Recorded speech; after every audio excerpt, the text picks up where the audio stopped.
Pozdravljeni, to je 99 Problems. Problem ni izziv, problem se ne reši sam od sebe. Zato v 99 Problems govorimo o problemih, s katerimi se soočamo na poslovni poti, bodisi kot menedžer ali podjetnik. Sem Marja Milič in skupaj z vami bom iskala rešitve na vaše probleme. Današnjo epizodo je omogočil slovenski startup Fin4Green z brezplačno mobilno aplikacijo za shranjevanje e-računov NoPrints. Fin4Green ne skrbi le za okolje, pač pa tudi podpira slovenske podjetnike. Digitalne zero waste račune lahko shranjujete in prejemate že pri 40 trgovcih. Tudi pri današnji sogovornici.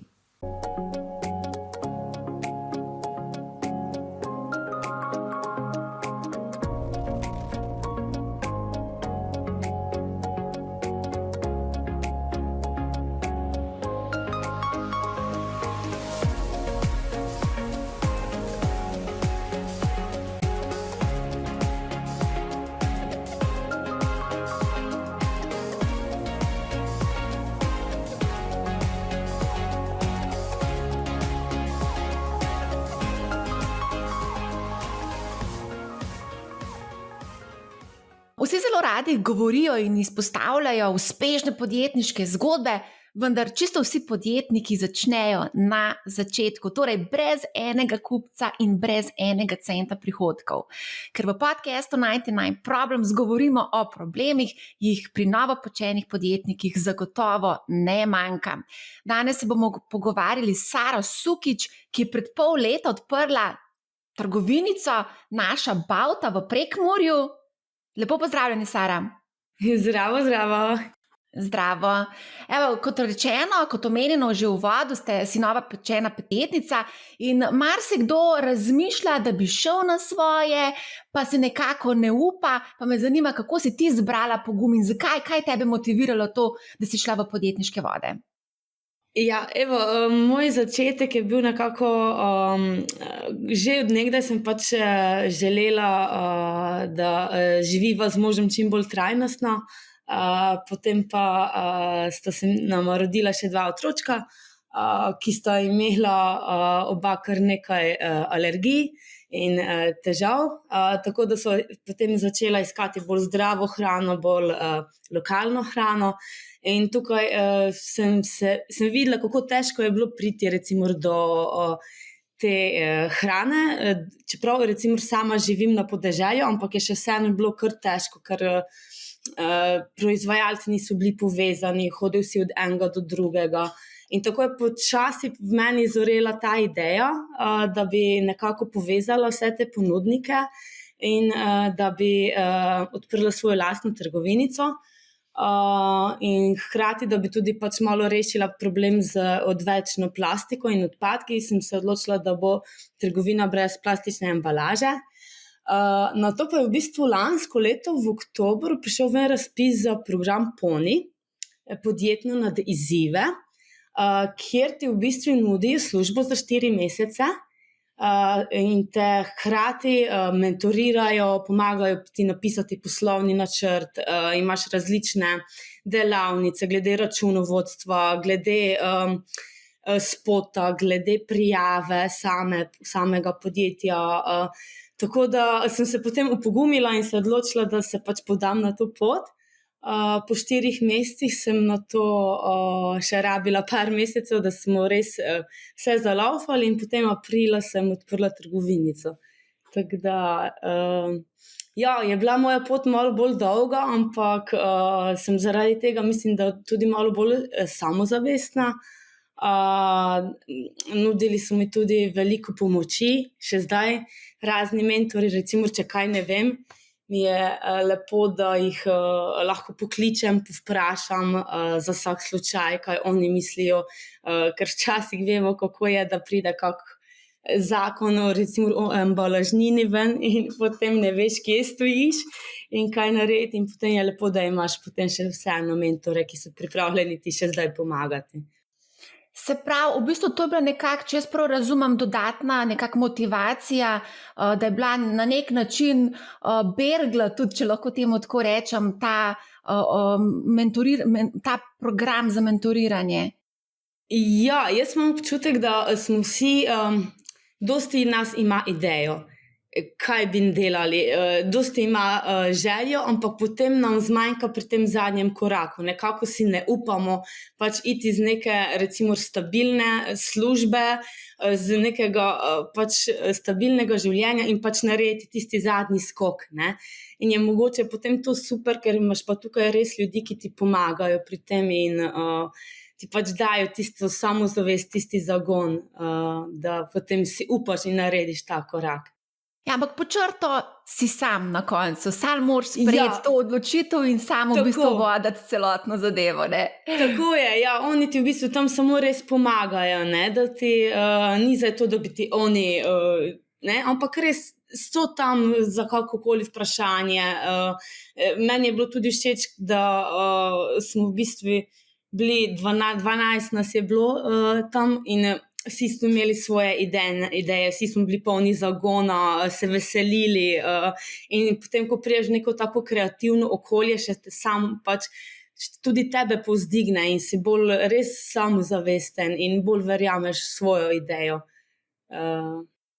Ja, in potem prideš na trg in se soočiš s krutostjo trga in vse skupaj potem pade tudi na taka breme, pade na pleča, ne, ker pač moraš reševati vse te situacije, ne. Kako pa je bilo potem, ko se dejansko začelo vse skupaj odvijati? Ja, jaz sem potem v aprilu, ko smo odpirali trgovino, smo odpirali na dan zemlje, v bistvu in nekako, ja, je bilo kar tega veliko, vsak dan, pa še to je potrebno, pa še to treba prijaviti, ne, mislim, vsak dan je nekaj nepričakovanega, ali kako bi rekla, nenačrtovanega tudi prineslo, ker nekako vseeno še dosti stvari potem pride na kup, ne, ja, pa registracija obrata, pa to še treba, pa se za hasa poskrbeti, pa potem vem, da en dan pred otvoritvijo smo bili, mislim, da do 2 ponoči smo še štancali tiste nalepkice z cenami gor. Res je bilo tega veliko, ne, od tega vpisovanja artiklov, recimo v moji trgovini je recimo to bilo kar zahtevno, ker nisem računalniški tip, no, najbolj. In mi je bilo potem to kar naenkrat, ne, toliko stvari obvladati, od dobavnic do vpisovanja, do pravilnega vpisovanja, da se bo potem vse pravilno izpisovalo, od DDV-ja do vsega. To mi je bil kar stres na začetku, no, ker si potem spet, pa spet nekaj ni v redu šlo. Tako da je potem tukaj bilo fejst fajn, da sem imela podporo tudi družine, ker sem bila pač itak si na začetku zelo pod stresom, ne. Najboljše potem to, ker ne veš, kako bo pa sploh šlo, ker Murska Sobota je vseeno tako okolje, mislim, je majhen trg in s tem so me vsi strašili, da pa to tukaj ne bo šlo, ne. Da je to tu pač tako premalo, da ne bo, ne, tako da sem potem kar bila, kako bi rekla, presenečena in zadovoljna prvi dan, ko je prišlo toliko ljudi, res me podpreti, k meni opraviti nakup, tako da sem res bila vesela, ne. Je pa bil spet drugi problem, ki je pa bil pač epidemija in čeprav je pač trgovina z živilskimi izdelki, je zaradi svoje majhnosti sem lahko recimo imela samo eno stranko, ne, naenkrat v trgovinici in je to kar dosti strank odgnalo, ne, recimo zdaj nekdo je bil not in to je taka trgovinica, da nisi not samo 2 minuti, ne.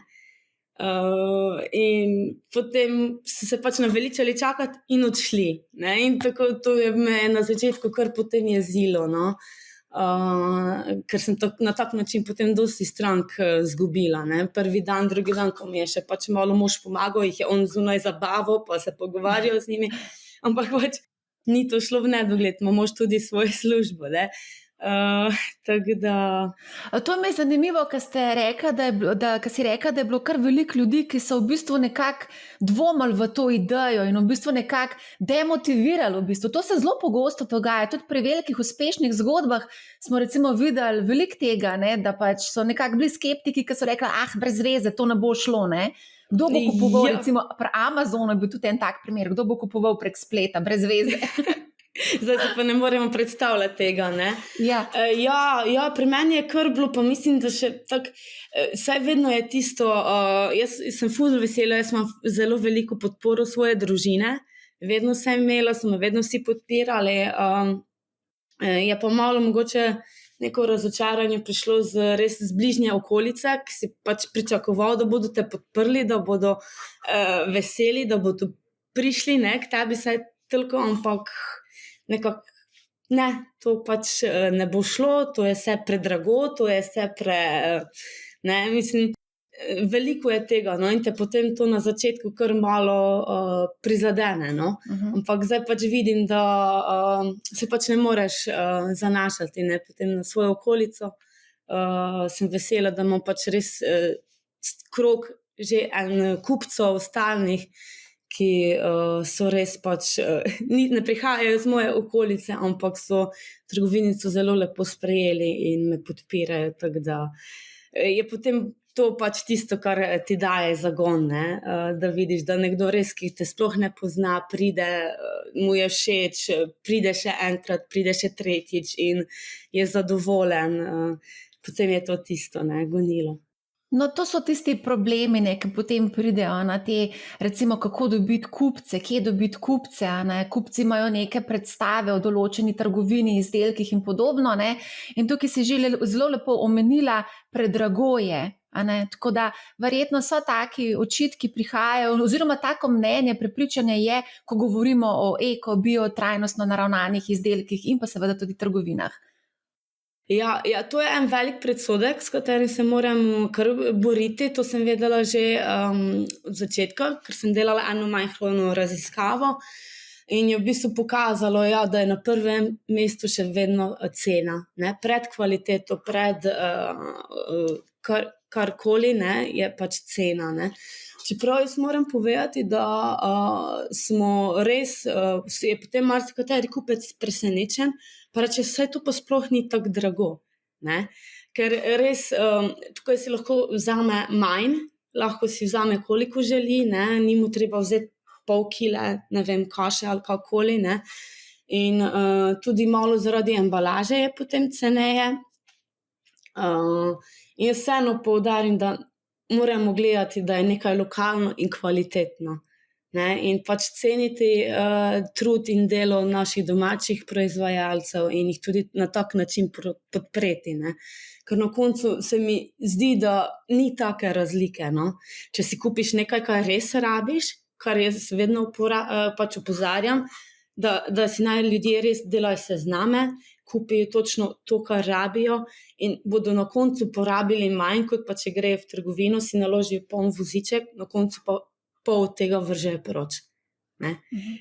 Ker je na koncu potem pač, probaš res jih prepričati, da rajši kupujejo manj in bolj kvalitetno hrano.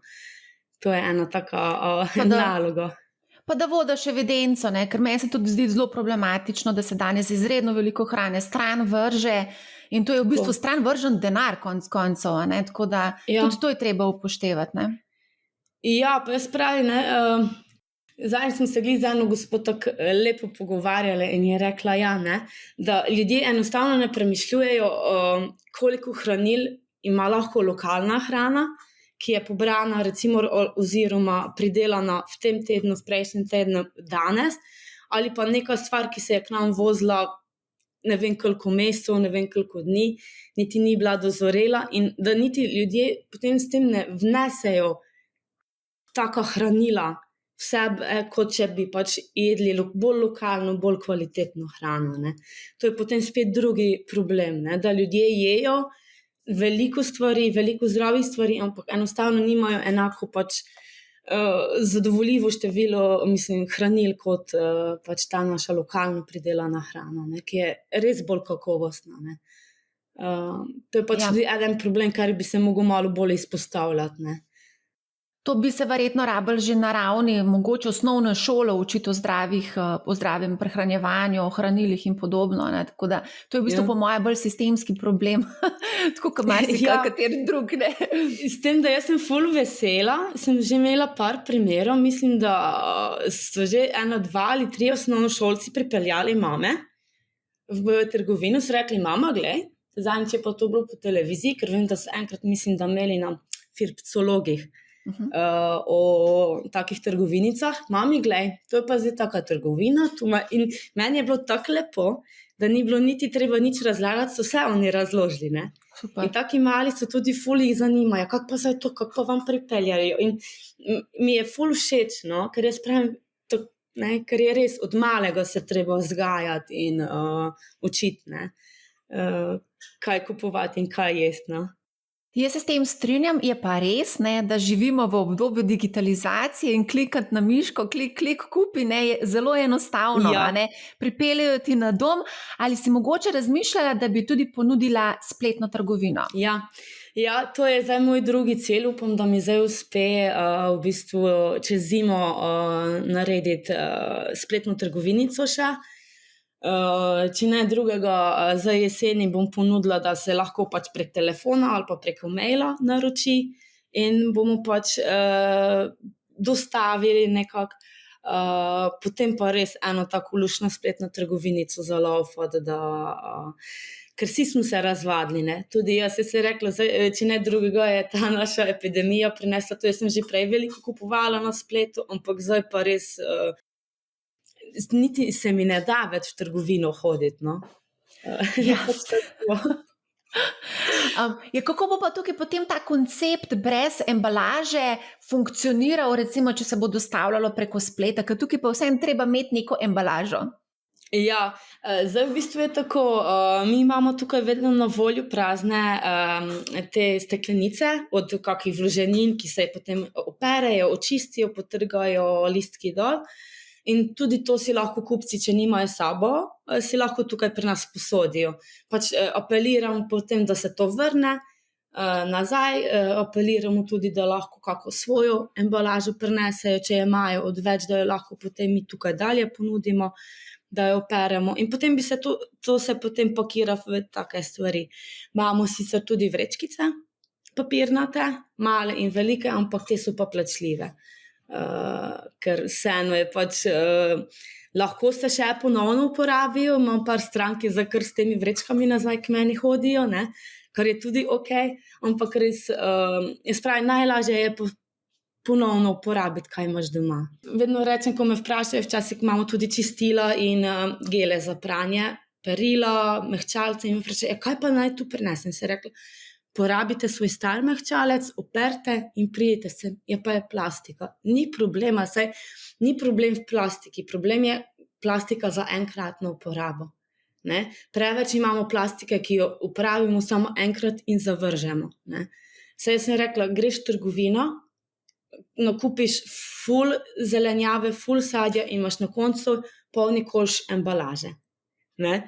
Kar je v bistvu žalostno, ne, ker si kupiš nekaj zdravega, na koncu pa potem narediš toliko odpadkov, da groza, ampak ni vsa plastika slaba plastika, ne.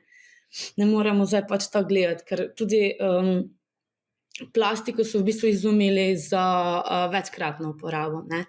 Pač izumitelj je rekel, da si ni nikoli predstavljal, da bo pač plastika za enkratno uporabo, ne. Da bodo se toliko pač ljudje navadili, da saj je lažje, ne. Pač ta hiter tempo nam potem omogoča z plastiko marsikaj, ampak moramo, ne, jaz pravim, majhni koraki, čisto majhni koraki pa bo. Je pa tudi res, da v večjih trgovskih centrih ponujajo tudi v bistvu možnost nakupa brez embalaže in tega je čedalje več, ne? Ja, jaz sem ful hvaležna res, da se to razvija, čeprav pri nas v Murski Soboti me včasih kaj čudno pogledajo, če kaj prosiš brez embalaže, ampak ja, se razvija, tudi imajo prav oddelke, mislim, da tudi v Leclercu recimo so zdaj kar na veliko naredili oddelek, Ampak jaz upam, no, da ker nekatere stranke so mi rekle, da so potem videli, da so vseeno z plastičnih vrečk polnili potem v rinfuzo, ne, kar vseeno ni smisel na koncu, ne. Ampak ja, upam, da se bo čim bolj prijelo, da bodo ljudje spet kupovali tako kot so nekoč v bistvu, no. Pa mislim, da nam ni nič manjkalo. Edino je res, da si pač moramo vzeti malo več časa, ne. Kar je pač danes v tem svetu kar velika ovira, no, ko imamo vsi bi radi čim manj časa preživeli, no, v nakupovalnih centrih, kakorkoli, ne, hitro tisto, da nakupiš, pa že greš, ne. To je tudi bil namen trgovinice, ker vsi ti ponudniki, dosti jih ima tudi svoje trgovinice, ampak jaz sem rekla, Prekmurje je tudi kar veliko, da greš do enega, do drugega, do tretjega, ti lahko vzame cel popoldan, ne. In potem je to glih bil namen, da se pač te lokalni ponudniki tukaj združijo, da je potem neka možnost, da greš samo v eno trgovino, no, da tako vsaj olajšaš nekomu zadeve. Zdaj precej poslušamo o težavah z dobavnimi verigami, tukaj verjetno predvidevam tega ni ali pač? Ja, ne, hvala Bogu ni toliko problema.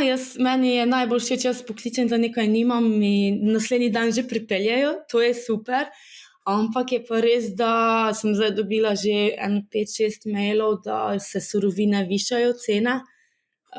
In da bodo se cene pač podražile, ne. Zdaj, koliko še zaloge stare je, potem pa bomo tudi mi mogli nekatere cene pač na žalost zvišati, predvsem kava, čaji, toaletni papir recimo, take stvari bodo šli vse pač gor, ne. Ne moreš kaj. To pa zdaj kar pogosto poslušamo o teh podražitvah, vse se draži, ni da ni. Ja, vse potegne, ne. Zdaj recimo so mi rekli, ja, se je elektrika podražila, ne, se je plin podražil, že zaradi tega pač, zaradi stroškov pač pridelave, ne, kakorkoli.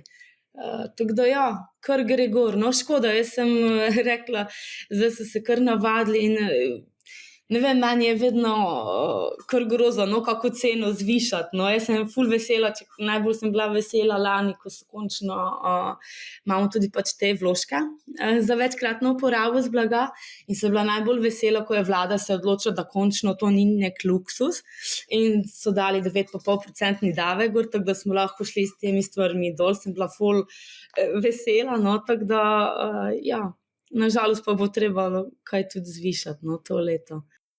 No, zdaj, ko govoriva o stroških, ne, dajva se mogoče dotakniti še tistega prvega koraka, koliko sredstev je sploh potrebno imeti, da ti odpreš trgovino, da se lotiš v bistvu posla. In a si porabila svoje prihranke, družinske prihranke, najela posojila in kaj podobnega? Ja, v bistvu je tako, nekaj sem imela prihrankov, nekaj smo pa pač so nama posodili prijatelji, v bistvu, ki so verjeli v to trgovinico, so rekli, da pač bodo oni posodili, tako da sem bila ful vesela tega. Je pa res, da smo dosti tudi sami naredili v bistvu, ne. Vse pohištvo smo delali recimo z rabljenih palet, ki mi jih je pač eden prijatelj ful rad dela te stvari in je res naredil bombastično. Tako da, kar smo lahko, smo sami naredili, ne, tako da je že potem to kar dosti znižalo cene, ne. Je pa res, da potem pride še milijon stvari, ne, res ta HACCP, celotno to varstvo pri delu, taki stroški, elektrika, klima, ker jaz sem recimo najela prostor, kjer ni bilo nič, ne, je kar težava v bistvu v Murski Soboti dobiti v redu prostor, no, sem že kar obupala vmes, da bom lahko kaj našla, ker sem pa želela biti točno na eni ulici, no. In je potem bilo to kar tako, tako da ja, je bilo kar teh stroškov, no, ampak sem vesela, da so mi posodili prijatelji, edino, ja, bilo je tudi dosti, na začetku sem mogla večinoma stvari plačati naprej, ker sem dobila robo, ne. od teh slovenskih proizvajalcev, malo večji, ki imajo razne trajnostne izdelke, pač imajo tako politiko, da prvič, ko kupuješ, pri njih moraš plačati naprej, ne. In šele potem ti da. In to je potem bil kar malo tak nepredviden strošek. No, nisem pač računala, ker ponavadi imajo potem tisti enomesečni rok ali kakoli, ne, ampak to pa je bilo kar dosti za vnaprej plačati, ne, ko še pač nimaš nobenih sredstev, ne. Tako da ja, je potem to malo bil problem, ne. Zdaj smo kar izpostavili nekaj problemov, ne? A bi lahko mogoče rekli, a pa rangirala te probleme med top 3? Kateri so bili top 3 problemi, ki v bistvu kratijo spanec tebi in tvoji družini? Ja, v bistvu je tako, ne, ko si neznanec, ko začneš, je velik problem to nezaupanje, ne. Vse pač moraš plačati vnaprej. To je meni bilo ful, na to sem bila nepripravljena čisto, to moram priznati. To je bil tisti prvi šok, ker da napolniš poličke pa kar traja, ne, nekaj časa. To mi je bilo kar problem. In potem tudi, to je prvi problem. Drugi problem je pa potem tudi ta nepredvidljiva situacija cel čas. Na začetku sem se kar sekirala glede epidemije, ne. Jaz sem najprej rekla, da bom počakala, da bom odprla, ko bo se malo pač poleglo. Dobro, da nisem, ker se pač še zdaj ni to. In potem je bilo kar šok vsak teden spremljati, so bile novosti, je bilo testiranje, je bilo ono, je bilo... In si bil kar pod stresom glede tega, da ne bi slučajno kaj narobe naredil, ne. Še kakšno kazen fasal, ne? Ja, to s temi inšpektorji so me kar precej prestrašili. Jaz sem se kar tako, ampak moram potrkati, da do sedaj same dobre izkušnje, no, glede tega. In potem, malo tudi na začetku me je predvsem pravim ta okolica malo prizadela, no, to nekako nesprejemanje, ne, nekako... Ampak zdaj pa sem se odločila, da me to več pač ne bo motilo, no. Se pač odločiš in greš svojo pot, ko vidiš, da imaš druge ljudi, ki te podpirajo, druge kupce, ne. Tako da mogoče te 3 stvari. Odlično. Greva mogoče se dotakniti še pač asortimana v trgovini, ne, naša Bauta. Kaj ponuja trgovinica? Ja, evo, naša Bauta, v bistvu nisem še izpostavila, Bauta pomeni trgovino po prekmursko, tako da je to naša trgovina, v bistvu sem hotela jo približati ljudem. Večinoma nudimo lokalne izdelke in pridelke in potem različne trajnostne izdelke za nego in dom. Večinoma v rinfuzi, kar se da. Ostalo pa pač v drugi trajnostni embalaži. Tako da imamo res od kaš do žitaric, do čajev, kave. Mislim, res sem probala stisniti v trgovinico vse izdelke, ki jih dejansko rabiš, ne. Tudi za kozmetiko, kar je se spet izkazalo za en izziv, ne. Pri nas imam kar nekaj lokalnih ponudnikov, ampak sem na to se odločila za nekatere pač izven našega lokalnega okolja zaradi embalaže, enostavno, ne. Ker trajnostna embalaža je še vedno dražja od plastične embalaže, zato veliko dobrih produktov, v bistvu dobrih izdelkov na koncu pristane v plastični embalaži in jih potem ne moreš nuditi v trgovini, ne, kar je žalostno, ampak so mi rekli, da se enostavno niso odločili za drugo embalažo, ker je predraga, ker se potem svet bojijo tega, da ne bodo pač imeli kupcev. Ne, tako da je to nek začaran krog. Ja. Tako da zdaj še imamo tudi hladilnik, to je zdaj ena zadnja pridobitev, tako da se tudi potem kakšni ti mlečni izdelki, veganski izdelki nudijo, namazi, ekološka jajčka, recimo, kar je bil tudi izziv za najti, ne. Veliko je problemov tudi, recimo, to je še eden tak zanimiva, veliko je ponudnikov, ampak je pa problem potem, da ne morejo prodajati v trgovini, ne, ker mogoče nimajo zagotovljenega HACCP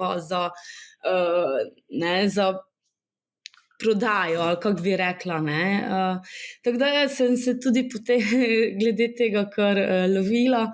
Recimo kruha še zdaj nimamo, sem hotela nuditi, da bi imeli kruh z drožmi, pa ne najdeš tega. Ena gospa, ki peče, je rekla, da ima pač za svoj krog, ko zdaj ima dovolj, ne more več peči. Tako da ja, ne, tudi za jajčka je bil isti problem, tako da sem komaj potem našla, ne, vsi so imeli že zadosti kupcev, ne, niso še mogli potem zalagati ene trgovinice, čeprav zdaj ni to, ampak njim predstavlja kar veliko potem, ne, in tako da potem kar težko najdeš, ne. Zdaj edini tuj ponudnik, ki ga imamo v trgovinici, je pa Tierra Verde. Oni imajo različna čistila, gele za pranje perila in imajo, v bistvu so certificirani, imajo tudi veganski certifikat, ekocertifikat, so pa v bistvu prihajajo iz Slovaške, imajo tudi take trgovinice podobne kot tu, Zero Waste trgovinice in potem tudi lastno blagovno znamko. Kar mi je všeč, recimo, je to krožna ekonomija. Jaz recimo dobim to v velikem plastičnem kanistru, kar je pač na začetku bilo, ja, pač je trgovina brez plastične embalaže, ampak jim potem razložim, da ko mi to spraznimo, jaz to vrnem mojemu dobavitelju in se stvari odpeljajo nazaj v tovarno, se tam sčistijo, znova napolnijo in se potem spet dajo v uporabo, ne. Kar je potem super ideja, ne. Tako da to je edina stvar, ki jo imamo s tujine, drugače pa res vsi lokalni slovenski izdelki, tako da sem ful vesela, no. Ja, no, razen riža, ki pa še zaenkrat ne raste pri nas. Tako da ja. Super. A greva se mogoče še za konec pogovoriti malo o prihodnosti, kje se vidiš čez 10 let recimo, ali pa čez 5 let in kje bo naša Bavta? Ja, evo. Kot sem rekla, najprej štartamo z spletno trgovinico, potem je tudi ena velika želja po nekem obratu, kjer bi lahko imeli predelavo hrane, da bi potem lahko razširili, da bi imeli, zdaj imamo recimo zelenjavo, sadje po naročilu večinoma, ne, da se naroči in potem koliko se naroči, toliko mi pripeljejo. Ampak če bi imeli kak tak obrat, bi lahko potem presežke zelenjave, sadje predelali v kako juho, v sladoled, v smuti, v kakoli, ne, da bi potem lahko še to nudili, ne. Potem tudi kakšna blagovna znamka, da bi potem pod blagovno znamko nudili res lokalno hrano in izdelke, ter mogoče res do 10-15 let. Zelo mi je bilo všeč, ko smo obiskali v Budimpešti, imajo prav Zero Waste restavracijo, recimo, in se je reklo, da bi potem imel eno tako skupno z trgovinico, z blagovnico in potem še mogoče restavracijo, to bi bilo potem res super, no. Ampak to je res tisto za naprej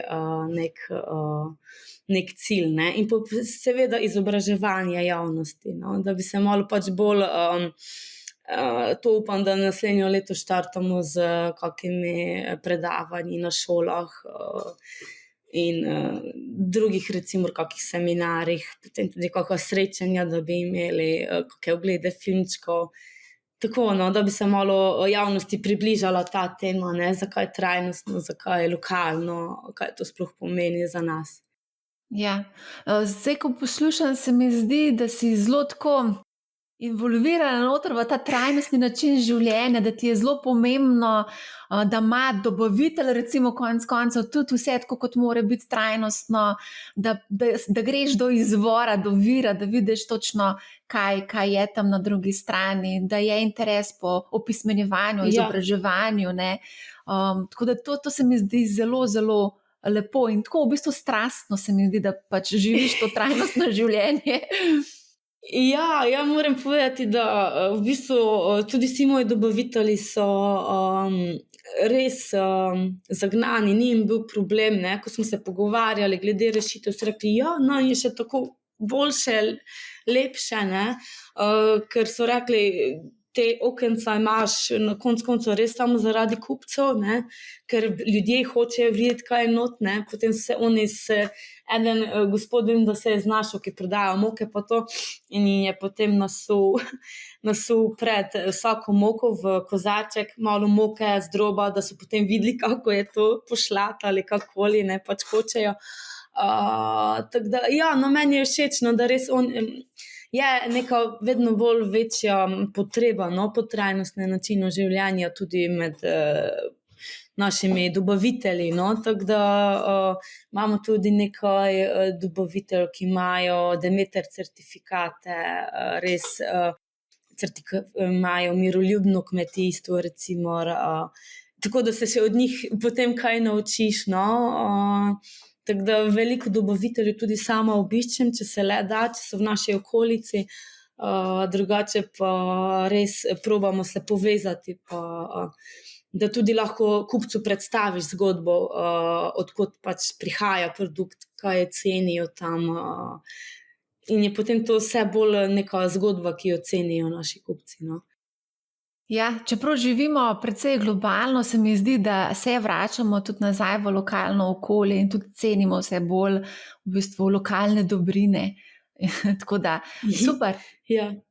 Ja, to je res. Jaz sem tudi občutek, da smo se ravno zadnjič pogovarjali, da ta epidemija, če ne drugega, nas je bolj povezala, bolj nas je naučila ceniti lokalno skupnost. In mislim, da smo vseeno na neki pravi poti, no, da se nekako razvija vseeno v pravo smer mišljenje, no. Ali pa se mogoče jaz tukaj zdaj s takimi ljudmi v moji trgovinici, ki res razmišljajo podobno, ampak ja, meni je zelo všeč, vedno več ljudi razmišlja, kaj da v usta, kaj pomeni, da je nekaj lokalnega izvora, in upam, da bo to še naprej se tako razvijalo in da bodo prenašali tudi na mlajše generacije vse to, ker mislim, ko mlajše generacije so še pa sploh,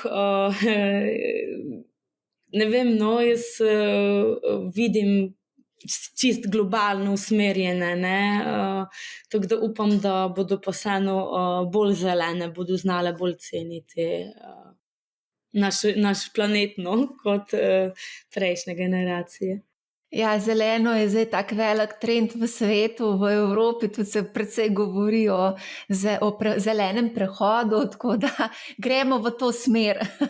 Ja, upam, no, ker veliko je pač mene, malo sem včasih razočarana, ko vidim te reklame za trajnost, za ono pa za 10, potem pa pogledaš številke, pa vidiš, da so še vedno recimo med največjimi onesnaževalcami, ne, pač ta greenwashing, no, ali kako bi rekla, je tudi zelo popularen postal, ne, in se mi zdi, da se marsikdo ne zaveda, no, da ni to, no, da se največ lahko sami naredimo. Jaz tako rečem, če bi vsak eno par korakov naredil, je po moje super, ne.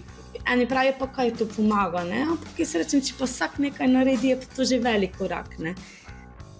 To je res, ja, jaz se s tem strinjam, tako da, super. Sara Sukič iz naše Bavte, najlepša hvala za odličen pogovor. Prepričana sem, da se bomo še o tej temi pogovarjali, ker pač je vroča tema in seveda veliko podjetnikov gre na to pot, tako da bomo spremljali tudi tvojo zgodbo še naprej. Tako da zaenkrat najlepša hvala in pa veliko uspehov. Ja, hvala vam za pogovor in hvala za lepe želje.